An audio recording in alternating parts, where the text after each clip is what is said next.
ఆయాసం మరియు నిద్రపోయేటప్పుడు గాని శ్వాస తీసుకునేటప్పుడు గొంతులో ఈల శబ్దం వస్తుంటే ఈ 5 ఇంగ్రీడియంట్స్ మీకు బాగా హెల్ప్ అవుతాయి. శ్వాస సంబంధిత వ్యాధులు కూడా త్వరనే తగ్గుతాయి.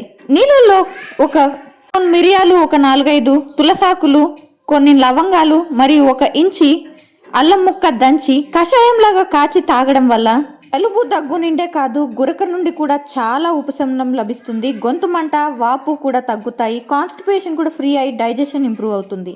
మజిల్ క్రాంప్స్, ఇన్ఫెక్షన్స్ కూడా తగ్గి ఇమ్యూనిటీ బూస్ట్ అవుతుంది. అలర్జీస్ ని కూడా తగ్గిస్తుంది. మీకు ఇన్ఫర్మేషన్ నచ్చితే లైక్ చేసి ఛానల్ ఇప్పుడే సబ్స్క్రైబ్ చేసుకోండి.